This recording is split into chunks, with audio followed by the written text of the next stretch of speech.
We stopped by the Pro Circuit shop to have Mitch Payton make his jetting recommendations on the 1999 KX250 Splitfire build. Stay tuned. Hey team, Greg Hitchko here. Thanks for continuing to follow along with the 1999 KX250 Splitfire build. If you are new here, I will leave the build series linked in my description below. So it was always a goal of mine to get this bike shipped out to Southern California. Thank you to Moto Shippers, to have David Pingree and the Whiskey Throttle Media team swing a leg over this and test it for not only myself, but you guys as well. And since it's a PC tribute build, why not take it to Southern California and have the man, the myth, the legend, Mitch Payton himself, throw his ear up against the engine, twist the throttle, and make sure it's jetted correctly for that test ride. I built the bike with Pro Circuit's jetting specs right off their website, and it's something that you guys can do as well. And those jetting specs are technically for C12 at an elevation of 0 to 1500 feet. PC recommends the stock main at 158, the stock pilot at 45.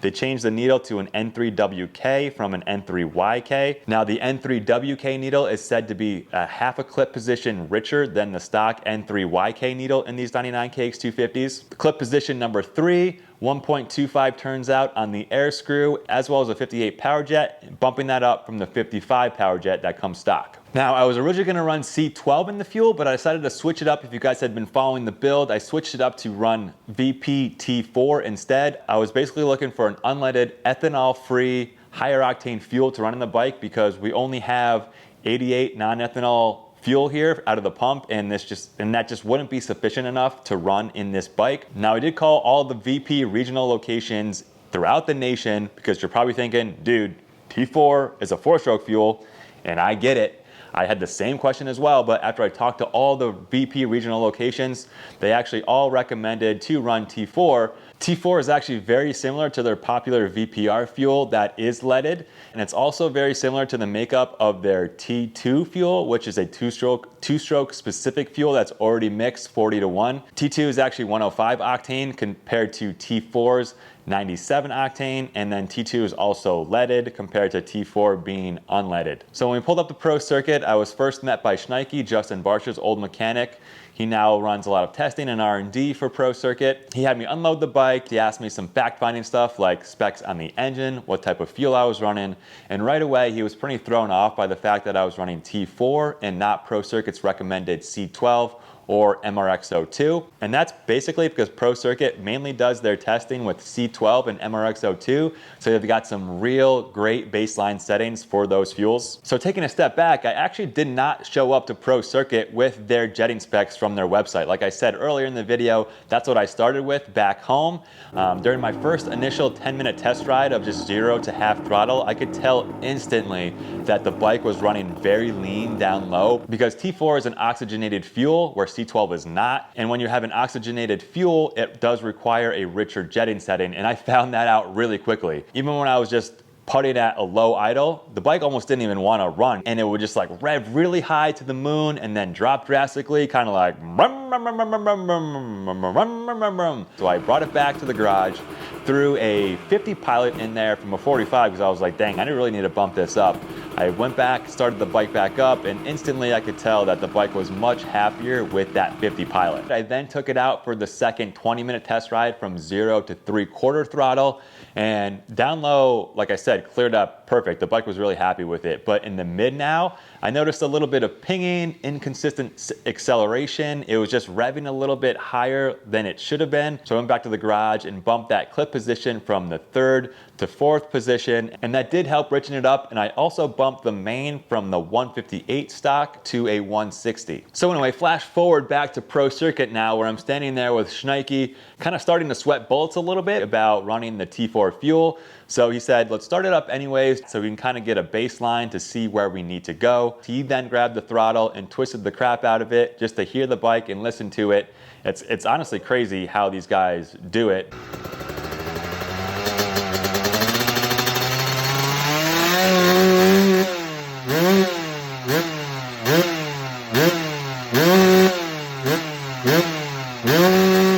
I could even tell what was going on. Something just didn't sound right. So down low, it sounded really good. And then, like I was just speaking of, in that mid position where it seemed to be a little erratic and had a really higher pitch rev, than the other parts of the throttle spectrum. But I know there's going to be some self-proclaimed jetting experts watching this video, so if you do know what those sounds sound like and can be a little bit more articulate and specific than I can, definitely please leave a comment below so I have a better understanding of it, as well as everybody else having a better understanding of it when they go to jet their bikes. So after Schnike did that original test, he basically said it could be one of two things. The bike, one, could just be running very lean because of the T4 fuel in it, and then the oxygen in the fuel being really one of the main reasons. Or my brand new engine that I just built could potentially have an air leak somewhere in the system. So if I wasn't sweating bullets before, now I was like really starting to sweat bullets. So with that being said, Schnike went back inside to talk to Mitch Payton. When Schnike came back out from talking to Mitch,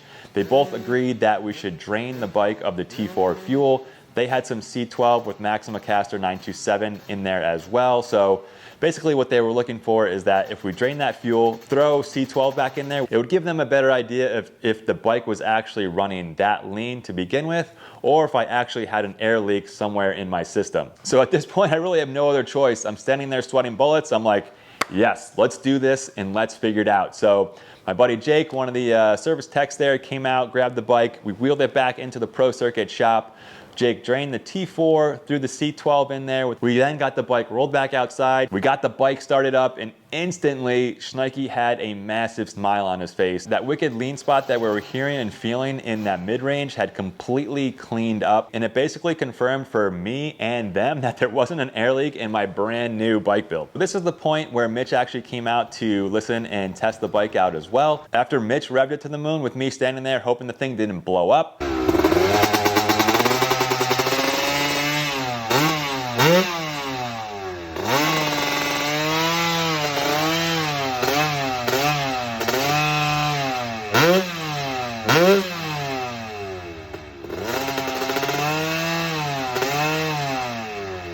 the only thing he recommended was to drop the main jet from the 160 that I had put in it for the T4 back down to the stock 158 in there. So we got the bike rolled back inside. Jake swapped out that 160 main back down to the 150. And then here is the final jetting video of Mitch first taking it and then Schnike testing it out to make sure it was all set and ready to go.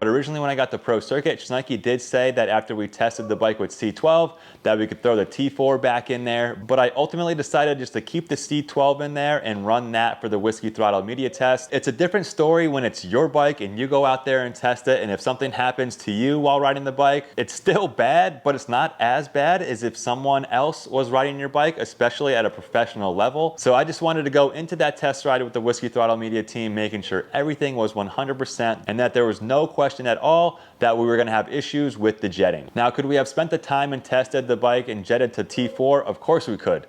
Could they have done it? Of course they could. I did ask Mitch and Schnike about MRX02, since that is oxygenated fuel as well, and how that jetting compared against C12, and they both confirmed that you do have to run that richer. And while oxygen in fuel does help produce more power out of the engine, it is way more finicky to jet to, especially with elevation changes and temperature changes. You just have to be more precise with that jetting. Whereas C12 they were talking about such a consistent fuel across the entire RPM range, you're really not going to get anything funny about it, and that's one of the reasons why Mitch Payton and the Pro Circuit team trust C12 so much. I know that Mitch, Schnike, Jake, the whole team at Pro Circuit pulled some strings to fit me in that day, so I can't thank them enough, and I am so grateful that they were able to help me jet this bike for the Whiskey Throttle Media test. I would have loved to stay there a little bit longer and pick their brain a little bit more throughout the process about what they're hearing, what they're listening for. But with them squeezing me in that day, I just really wanted to be respectful of that time. Overall, it was a great learning experience for me, and I hope you guys picked up on something from this video. I do plan to do some more testing with that T4 fuel, see if I can get a better spec in the mid-range. And I do also plan to test VPC9 fuel, which is a higher octane pump replacement fuel. It is 96.8 octane, unleaded, and non-ethanol, so I'll keep you guys posted after I do some testing with those. Also, if there are any self-proclaimed jetting experts out there, because God knows I am not one of them, if you guys have any recommendations, tips, or tricks on how you guys jet a bike, please leave those in the comments below, because like I mentioned earlier in the video, it's going to help me become better at jetting my motorcycles, as well as help other people that watch this video. It may not seem like rocket science to you guys, but for many of us out there, including me, it definitely is to some extent. So any tips or tricks that you can comment below, that would be greatly appreciated. What's next is the test ride of the 1999 KX250 Splitfire build with the Whiskey Throttle Media team. But if you guys could do me a favor, hit the like button on the video if you found value. Hit the dislike button if you don't like what the heck I'm talking about. But if anything, make sure you subscribe, because you don't want to miss the announcement of when the Whiskey Throttle Media test is going to be, because that's going to be over on their YouTube channel. But as always, guys, I appreciate you guys watching. Ride hard, be safe, and we'll see you in the next video. Peace.